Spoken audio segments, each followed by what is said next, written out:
Have you ever loved a franchise that died before it could ever be resolved? If you've been consuming pop culture for a while, chances are you have. Whether that may be a series of movies, maybe even a book series, a TV show, or a video game franchise. In an ideal world, every story would get the privilege of a proper conclusion, but unfortunately, sometimes that's just not how it works. In the realm of video games in particular, there have been a few discontinued franchises that I was disappointed never had a proper continuation. Prototype, Splinter Cell, Knights of the Old Republic, SWTOR doesn't count, The Force Unleashed, Sleeping Dogs, Dishonored, The Order 1886, Army of Two. Hell, even Devil May Cry, Metal Gear Solid, Prince of Persia, and Alan Wake were once in that list until those games unexpectedly received modern revivals. However, if there's one dead video game franchise that has done the most for me, it's without a doubt none other than Deus Ex.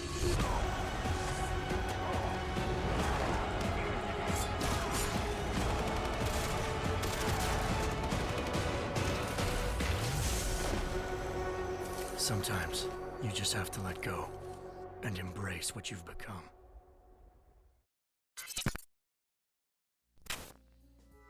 Deus Ex is one of my all-time favorite franchises in gaming.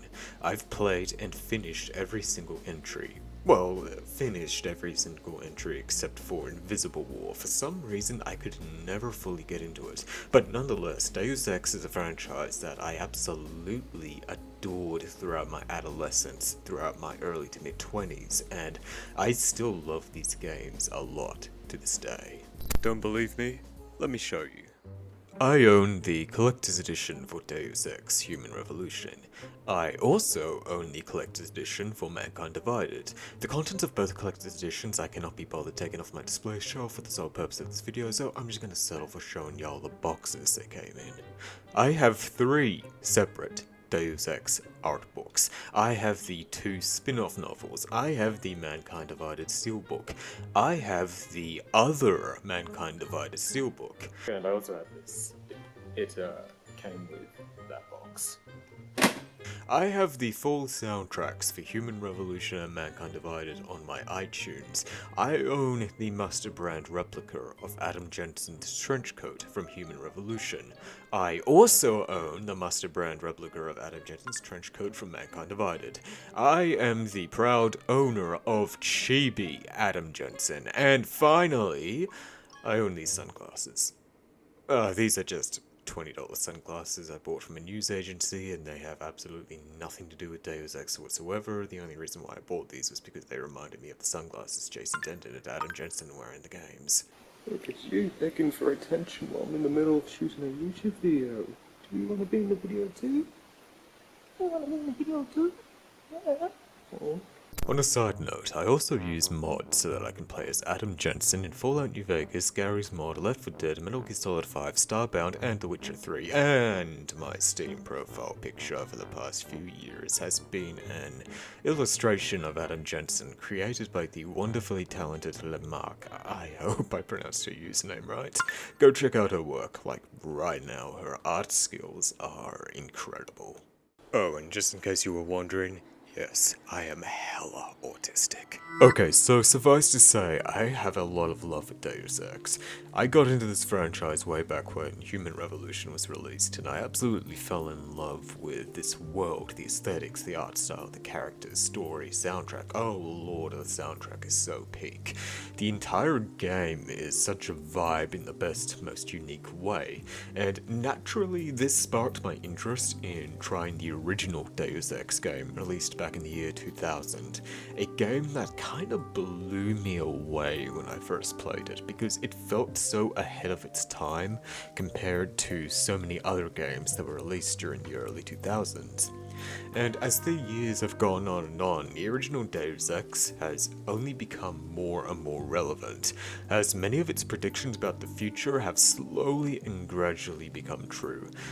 Unfortunately so at that, because Deus Ex's world is hella dystopian. Oh, and by the way, did I mention that the original game unintentionally predicted 9/11? Bloody hell, mate, that is insane. Anyway, with that, the rest is history. By the time I was done playing all of the other games, the Deus Ex franchise had become one of my favorites in all of gaming, and Adam Jensen became my all-time favorite video game character at the time, and to this day, he's still in my top 3. Shit, man, I wish I had enough testosterone to grow his beard. Anyway, fast forward to the year 2015, and Square Enix publishes the announcement trailer for Deus Ex Mankind Divided, a first for the franchise, as every single other Deus Ex protagonist only had one game each. Was I excited about this upcoming game? What the hell do you think?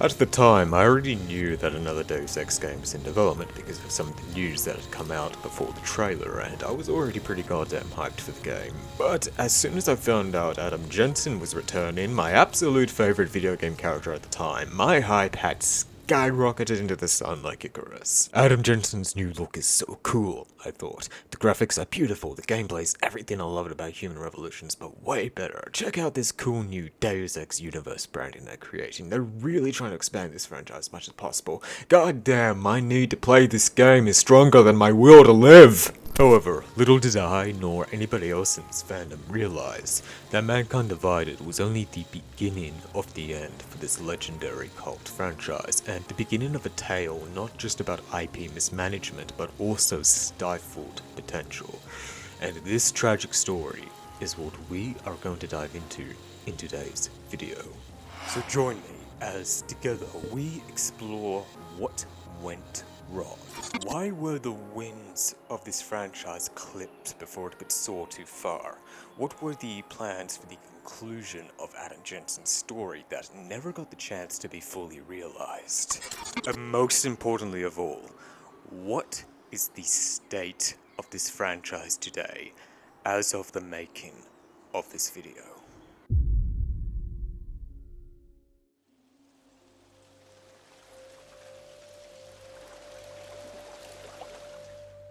Before we continue with the video, I'd just like to say that my debut science fiction novel is out now, link in the description below. Now, before we dive in, I just wanted to quickly bring up the fact that a remaster of the original Deus Ex was just announced recently. So technically this franchise wasn't as dead as we once believed. However, I wrote the script for this video prior to the news of the remaster coming out. I've edited the script in order to address the remaster a little later on in this video, but for now I just wanted to have this disclaimer so you understand where my head was at when I was conceiving this video. Even though the remaster is happening and we're now technically getting new official content from this franchise, I still thought this video was worth making anyway, just to cover the history of the series and help educate anybody who might be out of the loop regarding why the unfortunate events that befell this franchise happened to begin with. Anyway, enough yapping from me, let's get on with the rest of the video.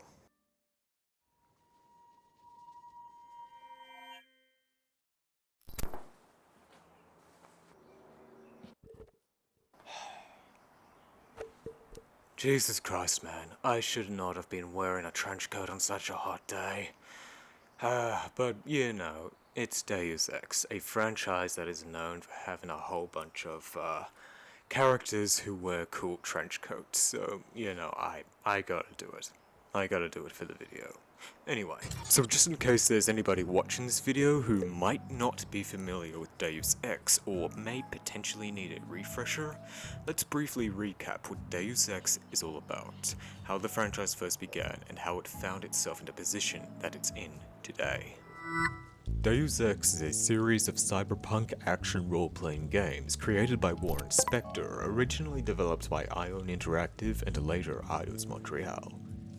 The original game, set in the year 2052, revolved around protagonist and beloved internet meme sensation, JC Denton, a cybernetically enhanced secret agent uncovering a conspiracy tied to a worldwide pandemic.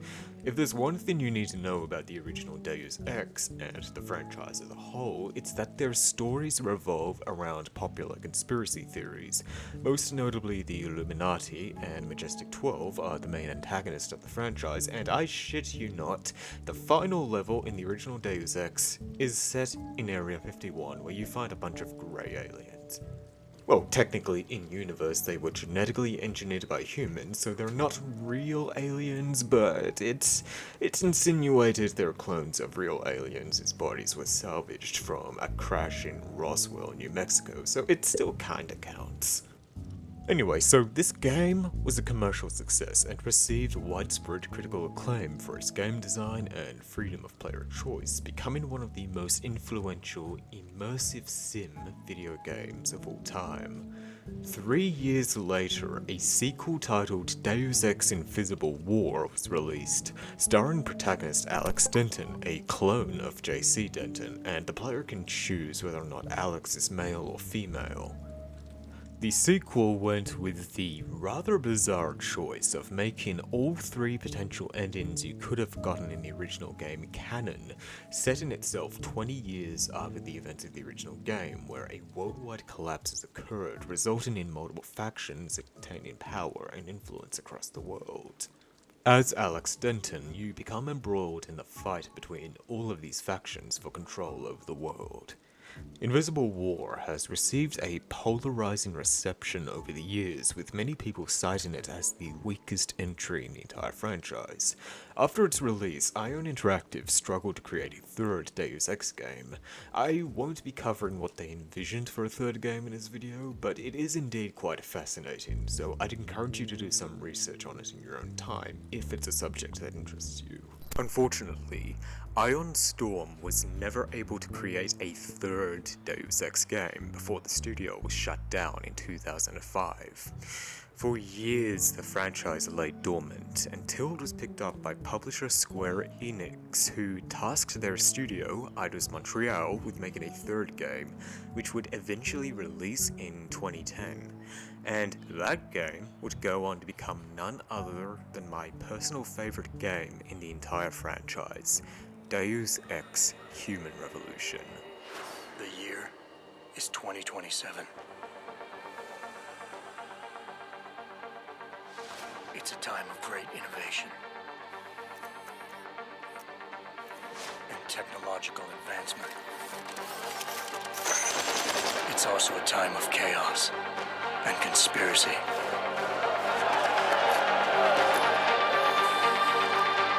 Human Revolution is a prequel set in 2027. Holy shit, I cannot believe it's almost 2027 in real life, and stars Adam Jensen as its protagonist. Like many modern Deus Ex fans, Human Revolution was my introduction to this franchise, the first Deus Ex game I ever played, and I absolutely fell in love with it. Oh, and most notably of all, this game sparked my eternal obsession with Adam Jensen. God damn, I love this character so much. In Human Revolution, we follow Adam, a former SWAT member turned chief of security of Seraph Industries, a company that specializes in manufacturing cybernetic augmentations. Seraph Industries is attacked by a group of terrorists known as the Tyrants, who grievously wound Adam and leave him on the brink of death.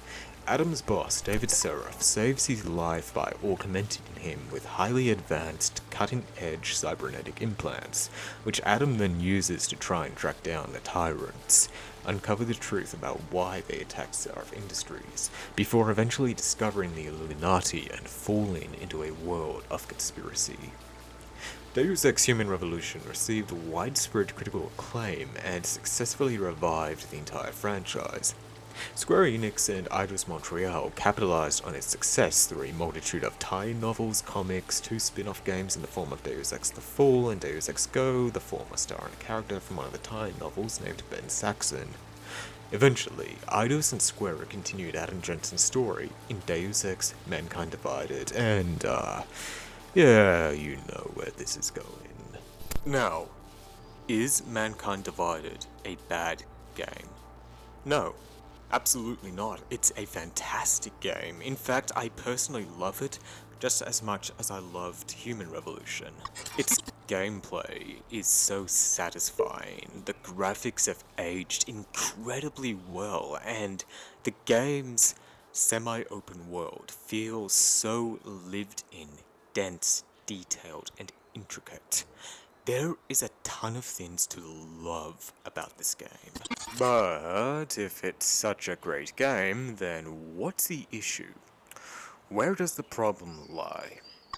Well, there are quite a few reasons as to why the franchise died after Mankind Divided, but let's start off with one of the most glaring issues. This game's story is incomplete.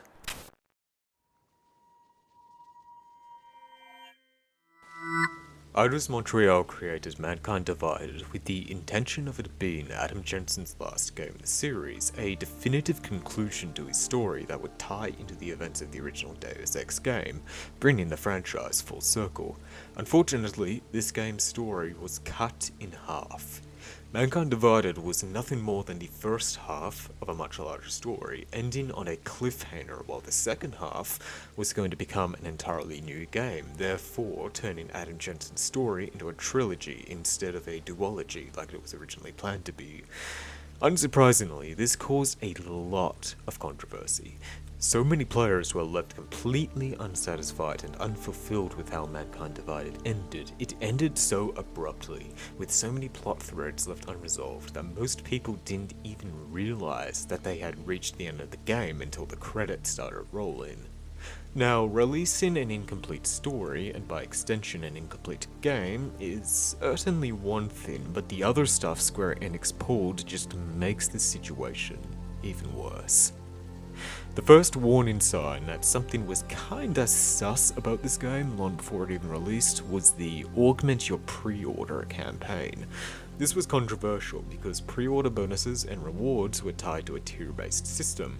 The more people who pre-ordered the game, the more pre-order bonuses will come with the game. To say that this was manipulative and exploitative is probably an understatement, but thankfully, the backlash was so large that Square Enix were forced to scrap the entire campaign.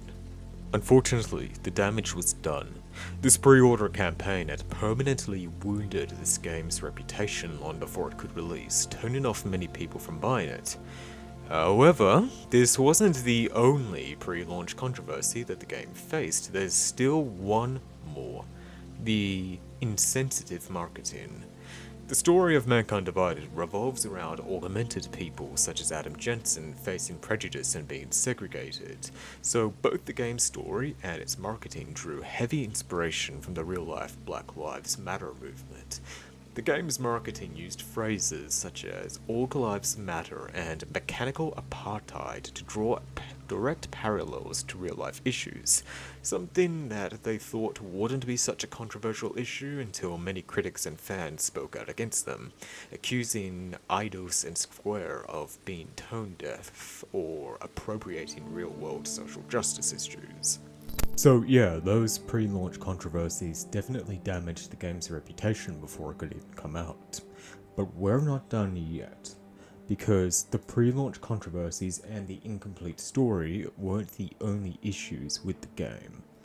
When Mankind Divided eventually launched, it incited even more wrath and vitriol from the gaming community. For starters, this game launched with microtransactions. Yes, you heard me right. Microtransactions in a single-player, story-centric, full-priced video game. This was completely maddening for reasons that I believe are already obvious. Also, these microtransactions are completely worthless. Like, if you actually wanted to cheat your way through this game by acquiring in-game credits, experience points, and other items with no effort whatsoever, then why would you even spend real money? Just boot up Cheat Engine and get as many items as you want for free. Either way, you're still cheating. It's literally the exact same thing, and if you're gonna cheat, then at least do it in a way where you're not frivolously burning all of your money in the name of our corporate overlords. Anyway, all of those controversies, on top of the fact that Mankind Divided, despite being critically praised for the most part, underperformed relative to Square Enix's expectations, resulted in the entire franchise getting shelved shortly after all of its DLC was released. Square publicly stated that the franchise wasn't dead, which was a goddamn lie by the way, and that the franchise was still important to the company, which was also a lie. So basically, Square Enix decided to prioritize other projects, put the next Deus Ex game on the back burner for the time being, which leads us to our next topic. What happened in the years following the shelving of Deus Ex?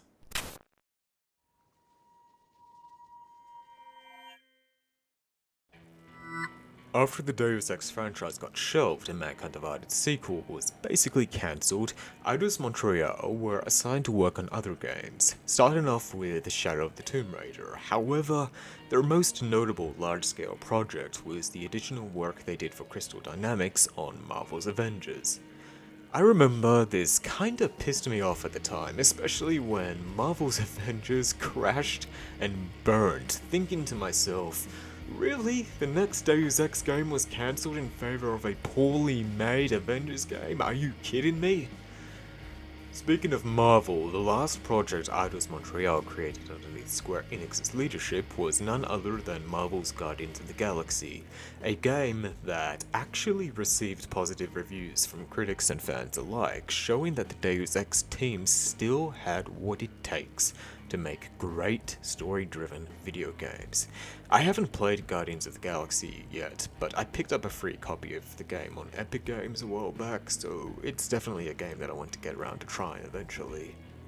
During this time, Eidos was not working on another Deus Ex game due to their commitments to all of these other games they were working on, but had intentions to return to the Deus Ex franchise once they had the inclination and staff required.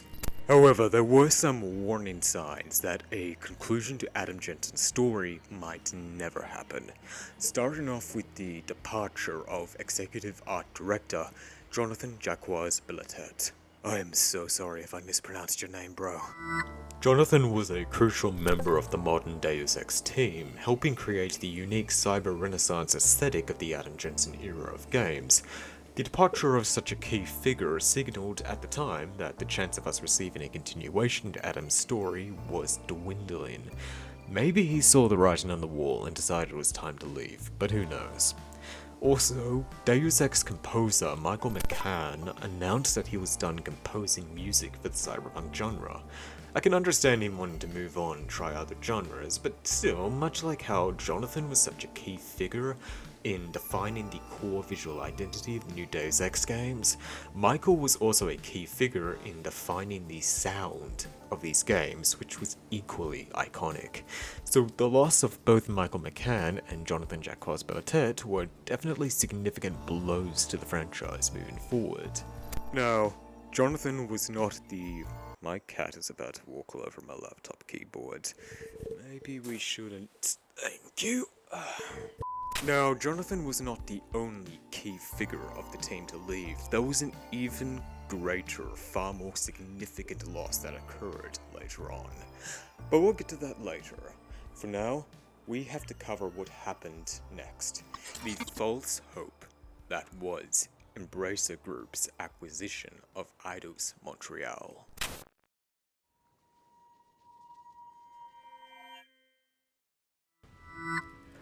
Okay, so one thing you might not know about me is that one of the first videos I ever made for this YouTube channel was about the Adam Jensen era of Deus Ex games, and I made this at the time of Embracer Group's acquisition of Eidos Montreal.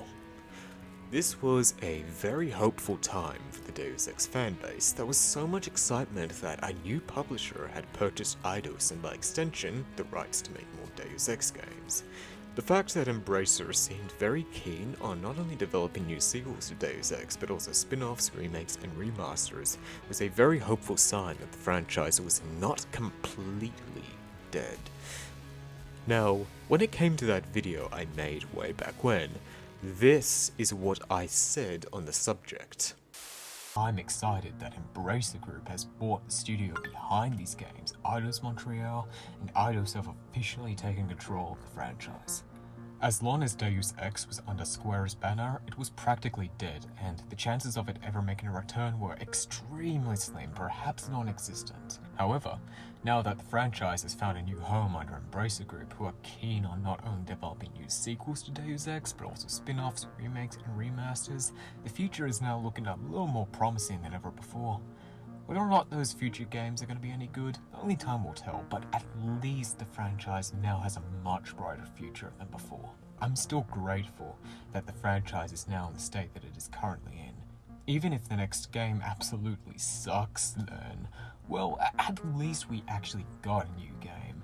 Something that I doubt would have ever happened had Eidos Montreal and the Deus Ex franchise stayed with Square Enix.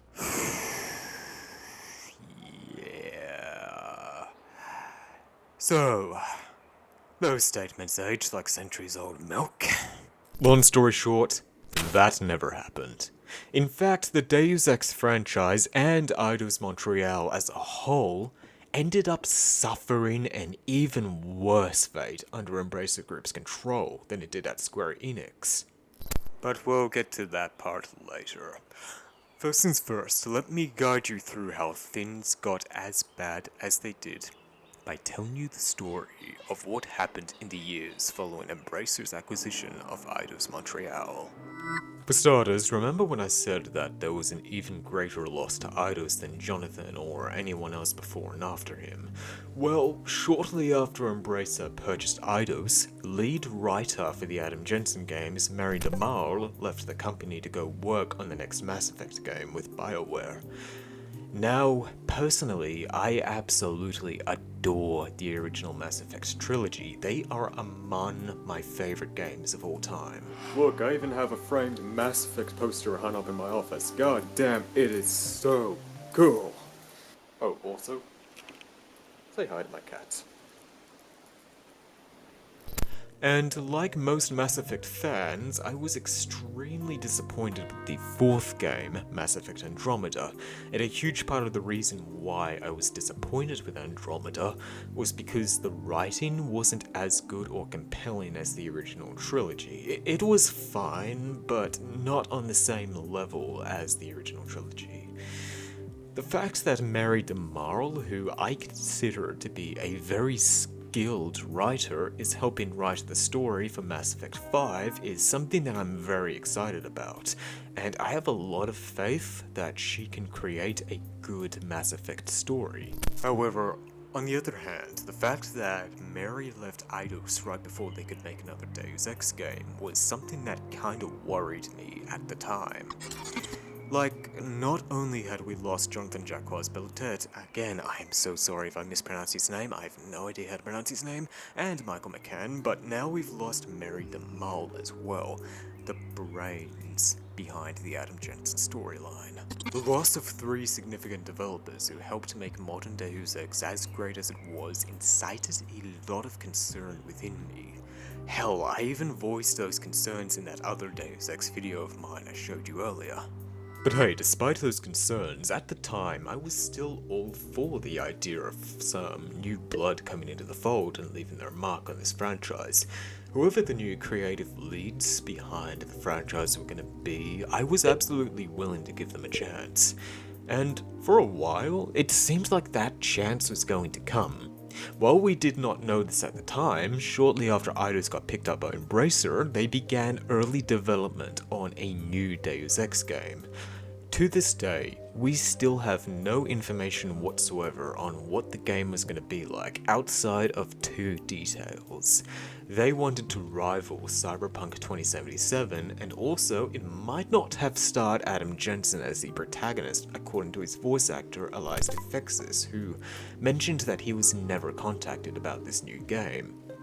Whatever this new game was going to end up being, there's a chance that we might not ever know. Because 2 years into development, this new game became one of many casualties of Embracer's corporate mismanagement and got cancelled. Remember when I said that Eidos Montreal suffered an even worse fate under Embracer than it ever did at Square Enix? Well, we're about to get into that. This is how Embracer not only caused so much damage to the franchise under its stewardship, but also robbed so many innocent developers of their livelihood.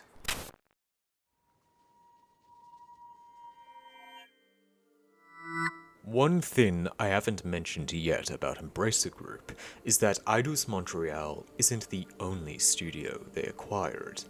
Embracer Group was a venture capital firm who decided to buy up a whole bunch of studios, including Eidos. This was done in an attempt to become a target for Saudi Arabia investment, seeking a $2 billion deal to drive their ambitions. Unfortunately for Embracer, their risky bets never paid off, as the deal fell through and they never received their investment. Now, all of a sudden, Embracer Group was left with this massive company of theirs, who owned tons of studios and had absolutely no money to pay anyone. You'd think that they would have had a backup plan on how to run their company without that funding, just in case the deal never went through, but no, they didn't. Figures, eh? Okay, so Embracer had obviously bitten off way more than they could chew. Can you guess what happened next? I think you can. Layoffs. Layoffs everywhere. In the case of Eidos Montreal, Embracer fired 97 people. 97 goddamn people. Oh, but that's just what happened back in January 2024. That wasn't the last time a whole bunch of people got fired from Eidos. In April 2025, they fired 75 more people. My god, bro, I have no words for this shit. Naturally, firing a whole bunch of innocent developers over a screw-up that they had absolutely nothing to do with wasn't the only thing they did. They were also forced to cancel multiple games that were in development by their various studios, and surprise, surprise, the new Deus Ex was one of them. Naturally, the internet was F***ing livid. Motherfucker. Imbeciles. Embracer can go themselves. God f***ing them, it what the absolute f*** is wrong with Embracer. And here I thought it couldn't be worse than under Square Enix. Guess I was wrong. What sort of strategy was Embracer trying with all those acquisitions? These guys, man. Can I just say, you Embracer? Is that too much? I f***ing hate them. Yes, you can. You Embracer. KO Embracer, probably the worst thing to happen to the industry. KO Square Enix too. Everything. I can't believe this company. They bought up a ton of studios and IPS, released all, and are now closing project after project. This should be illegal. What a shame. What a shame. What a shame. This is literally the worst day of my life. The worst day of your life so far. There's no way that comment didn't cheer them up. So many people had hope and optimism for Embracer. Embracer had snatched up so many studios and franchises that were stagnating, dead, and dormant for years. So many beloved gaming franchises that people have been dying to see make a return. We all had hopes that all of these IPs and studios would thrive once again under Embracer. But instead, they were deader than ever before. You're sure he's dead? Deader than Elvis. However, the worst thing to come out of this entire situation isn't the loss of all of these games we could have gotten, it's how all of these developers lost their jobs over very stupid, short-sighted business decisions that could have been avoided. But no, Embracer made the mistake of assuming that their funding was guaranteed when it never was. And it's just really frustrating to see so many people punished for something that wasn't even their fault, facing consequences for somebody else's actions, a story all too common in the gaming industry. Eidos Montreal and all of its developers are incredibly talented, and they deserve so much better. After this news broke out, that was when we finally got confirmation that, yes, a new Deus Ex game was in development prior to this controversy, and that it had just been cancelled. popular video game journalist Jason Schreier was the one who reported on this, explaining that the game was in early development throughout the past 2 years and that it was about to enter full production before being cancelled. Considering how bleak the state of things had become, pretty much everybody had given up hope that we would ever see another Deus Ex game, especially an actual conclusion to Adam Jensen's story. Maybe in I don't know, another 10 years we'll see some kinda Deus Ex remake or reboot, but at this point, I doubt Adam Jensen's story will ever be finished, and that is definitely really saddening. Following the release of this news, voice actor Elias Tufexis posted a statement on Reddit thanking the fans for their love and support over the years. In this message, he expressed hope that there could still be a chance for things to turn around for the better, saying, and I quote, "As for Jensen, we say goodbye, but hopefully not farewell. Maybe someone else will buy the license, maybe we'll make an animated series or finish the game." He then went on to describe how his interactions with Adam Jensen fans makes his heart smile, and that Adam is the one character he's played throughout his career, who is the nearest and dearest to his heart, and that he knows future characters he'll get to play won't ever mean as much as Adam Jensen does to him. I remember reading Elias's Reddit post when it first came out, and not gonna lie, it made me a tiny bit emotional. Just a tiny bit. It's a message that's very bittersweet, but also heartwarming. You can tell how much Elias has loved playing this character over the years, and how much Adam means to him. And it's such a shame that there's a strong chance that we'll never get to see him play the character ever again. And, yeah, well, that pretty much covers it for our little history lesson. That's the story of what happened to this franchise and why it's found itself in the state it's currently in right now. Don't click off the video just yet, because even though we might not currently know what the new Deus Ex game being developed under Embracer was going to be like, we do have some tidbits of information regarding what Eidos' original plans were for the sequel to Mankind Divided before the franchise got shelved. So let's dive in and explore what their original plans were for the conclusion to the Adam Jensen storyline.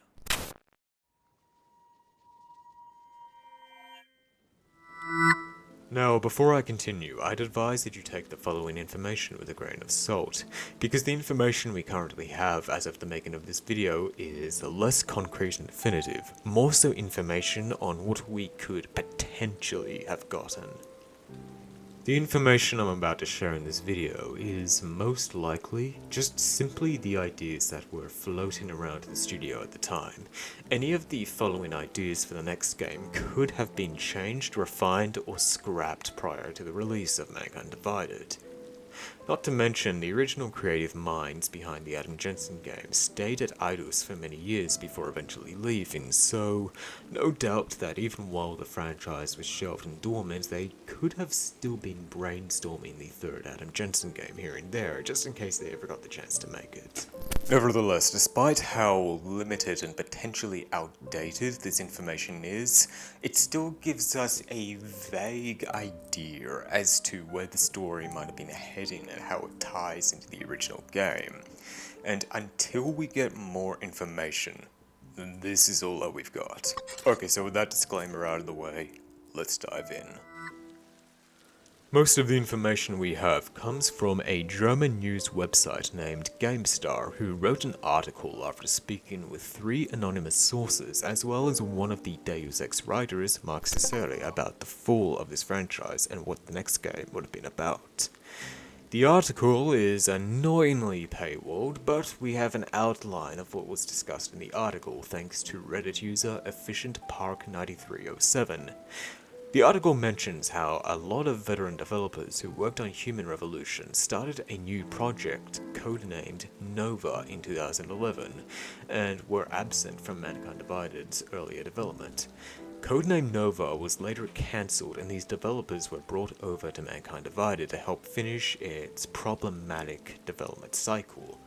It was around 2013 that Mankind Divided's story and scope was cut into 2 for unknown reasons, as I mentioned previously in this video, which the team was obviously not happy about, and they were forced to find a cutoff point in the story.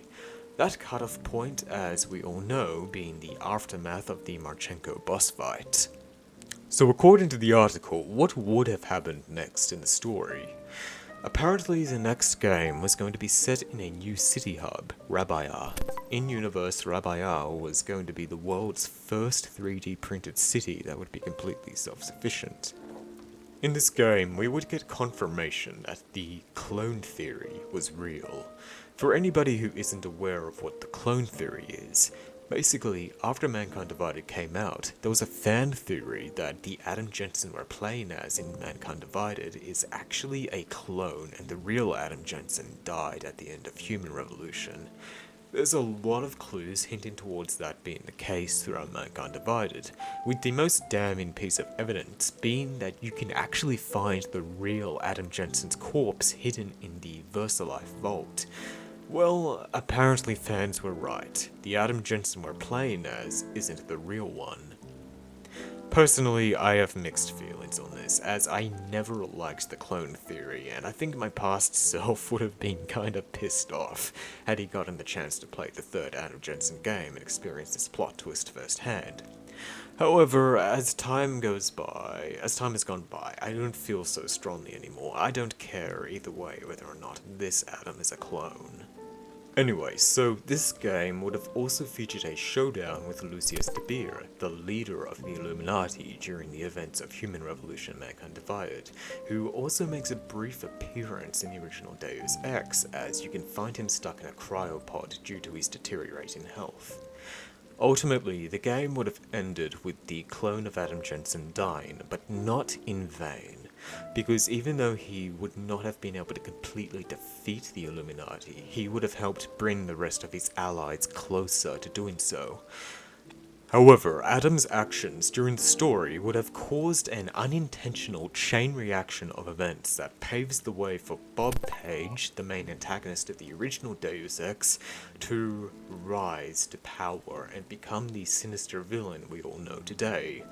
And that's pretty much the extent as to how Adam Jensen's story would have tied into the original Deus Ex. He was the catalyst that transformed Bob Page into the villain he was always destined to become. This ending definitely sounds like it would have been bittersweet and hella sad. Not just because the real Adam Jensen and his clone would be dead, but because in an attempt to stop the Illuminati, Adam Jensen inadvertently creates an even more powerful and sinister monster in Bob Page. If they were really going to take the story in this direction, then it definitely sounds really interesting. I don't know how they would have executed the idea, but it's certainly compelling. Even though I didn't like the clone theory, I do quite like the idea of Adam Jensen becoming this incredibly tragic figure who, in a way, kickstarts the events of the original game and, through Bob Page, pushes the world into the direction that it's heading in by the time J.C. Denton's story begins. It's also the exact type of ending I expected from Adam's story. I always assumed it would end in tragedy because this is a prequel to the original game and Adam is not in the original game nor Invisible War.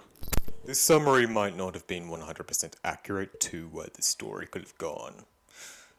All of this information that was divulged by the writer being interviewed are, from my understanding, his personal opinions on what could have happened or what their original intentions were. But ultimately, nothing was truly set in stone. All of their ideas could have changed, evolved, or been replaced over time. So while these might have been what their earlier plans were, this most likely wasn't going to be the final story that they were going to settle with. But nevertheless, it's all we've got to give us at least a sliver of closure, so sure, I'll take it for now.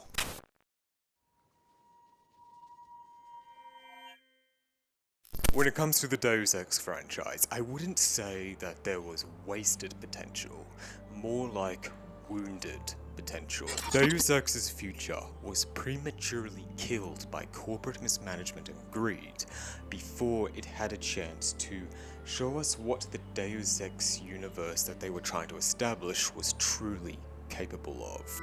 Not to mention, Cyberpunk games have increased drastically in popularity in recent years, so a new Deus Ex game would seem like a no-brainer. If there's ever to be another Deus Ex, now's the time for it. Unfortunately, the corporate powers that be just simply can't get their shit together. Everybody involved deserves better than this. The developers, the fanbase, the franchise as a whole. Ironically, this remaster was announced on the same day I planned to begin filming this video. When I woke up in the morning and saw the news at the top of my social media feed, I thought to myself, shit. Did I seriously just spend half a month writing an entire video about how Deus Ex died, only for it to suddenly be resurrected again before I even have a chance to put the video out there? But hey, on the bright side, at least this means that I get to share my thoughts about it in this video instead of having to make an entirely separate video. Shut up, birds! But hey, on the bright side, at least this means that I get to share my thoughts about it in this video instead of having to make an entirely separate follow-up video about the topic. So, let's dive in. You Max might have copper wiring to reroute your fear of pain, but I've got nerves of steel. We've had to endure much, you and I, but soon there will be order again. A new age, and we will be crowned its kings. Not better than kings. Gods. Now, my first thoughts regarding this remaster is that this doesn't necessarily mean that the franchise is back. This is just a straightforward remaster developed by a third-party studio, potentially greenlit for the sole purpose of being nothing more than a cash grab. The third-party developer working on the remaster is Aspyr, who you might have already heard about, as they've made a big name for themselves remastering old games, most notably old-school Star Wars games. They were also the developers who were going to create the Knights of the Old Republic remake, another game that's close and dear to my heart, until the project was taken away from them and given to Saber Interactive. A lot of people have mixed feelings on Aspyr nowadays, so there's not a lot of Deus Ex fans out there who are thrilled about the idea of them remastering Deus Ex. I guess personally I'll give them the benefit of the doubt, even though personally I don't believe that this remaster is 100% necessary, and I will explain why later. Okay, so I've made it clear that I don't believe this remaster means that the franchise is fully returned from the dead, and I've also shared my thoughts on Aspyr, so that leaves us with one last thing. What do I think about the remaster myself? Are my feelings positive or negative? Well, I'm certainly intrigued by the idea of a Deus Ex remaster, on paper at least, and while I probably won't be getting it because Deus Ex Revision already exists, I certainly hope that the remaster will pave the way for future remasters of other Deus Ex games and potentially a brand new entry. Although, that's probably wishful thinking, I'm not gonna lie. Especially because there are some aspects of this remaster that do look kinda subpar, so I won't get into like what the issues, some of the issues are with the graphics and all that, but there are definitely a few things about the remaster itself that seem pretty off, and a whole bunch of other YouTubers out there have definitely covered the subject, so I won't cover it here, so let's just move on. I've been seeing a lot of people on Reddit and YouTube absolutely trashing on the new graphics and saying the graphics look ugly. Personally, I'm not completely repulsed by them, I'm not completely insulted by the quality of the graphics. Could they be better? Yeah, sure, but I don't absolutely hate them. Either way, one of my friends told me that despite the new graphics, he thinks that the atmosphere of the original game remains and it looks clear enough on modern displays, and at the very least I'm in agreement on that. I'm also reminded of the PlayStation 2 port of Deus Ex, which was titled Deus Ex: The Conspiracy. That port also remastered the original's graphics, most notably the character models, and I definitely prefer the Conspiracy's model of JC Denton. It feels a lot more accurate to how JC actually looked in the original game. Plus, you can still see his glowing eyes behind these sunglasses, which I always thought was such a cool touch. I have no idea why they removed that in the remaster, but if they, at the very least, made his glasses a little bit more transparent and showed off the glowing eyes underneath, I think that small detail would go a long way to help make this iteration of JC Denton feel a little bit more like the original. Now, is this remaster really necessary? From a technical and graphical standpoint, probably not. After all, the Deus Ex Revision mod is free to download on Steam, and not only does that remaster the graphics, but it also bundles in some of the best mods made by the fanbase and introduces multiple new gameplay modes. Oh yeah, and it also comes with a bunch of achievements to unlock. However, while the revision mod is free and packed with more content, it's still exclusive to PC. This remaster will be launched on consoles as well as PC, and I guess this will introduce the franchise to an even broader audience of gamers. I'm kinda hoping that this will help bring new fans into Deus Ex, ignite renewed interest in this dormant franchise, and again, this is wishful thinking, potentially be the catalyst for new and exciting things further down the line. Although, is that ever gonna happen? I don't know, man. I've lost so much hope when it comes to this franchise. So, yeah, on paper, I see the potential in releasing an official remaster of this game. Doubt I'll buy it unless it's at a very, very steep discount and I'm doing it out of curiosity. But I guess, you know, that the optimist inside of me kinda hopes that this will be the first stepping stone towards a true revival of this dormant franchise. Anyway, that about does it for my thoughts on the remaster. Now, it's time for my closing thoughts regarding the dead and buried state that this franchise found itself in prior to the remaster's announcement. If there's one silver lining to the entire situation, it's that even during the long, lengthy years when the franchise was dead and buried outside of the remaster, at least the passion that the community had and still have for Deus Ex has never dwindled. The Deus Ex subreddit is still filled with passionate fans discussing the franchise daily.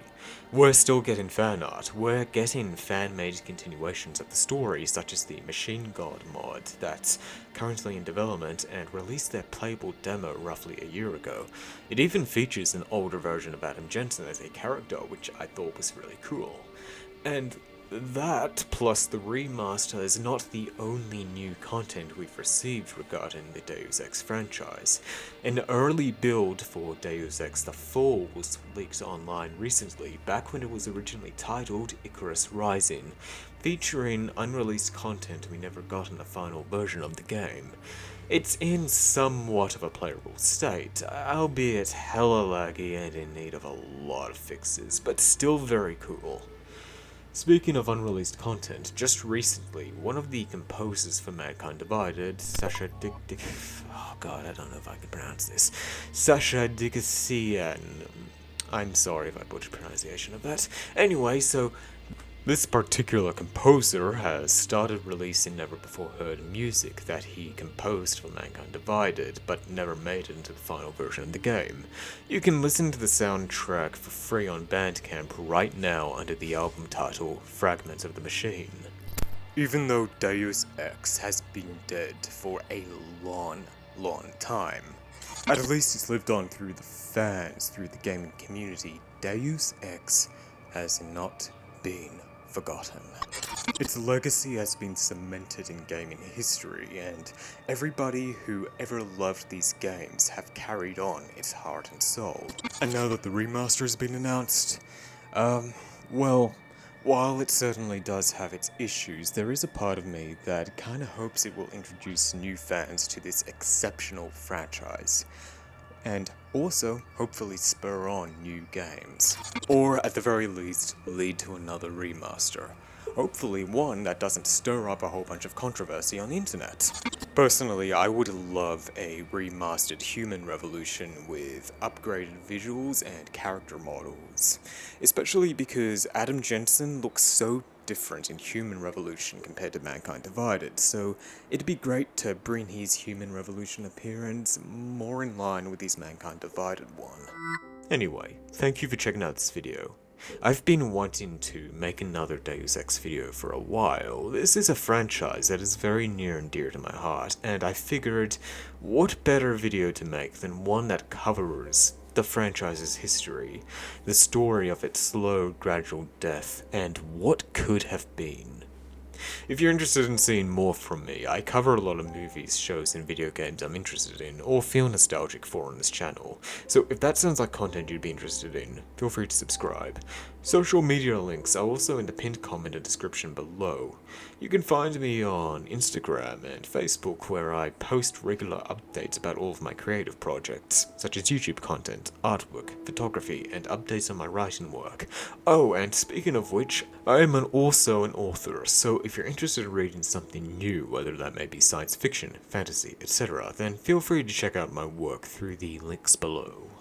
But with all that being said, thank you so much for checking out my video on Deus Ex, and hopefully I'll see you again in the next video.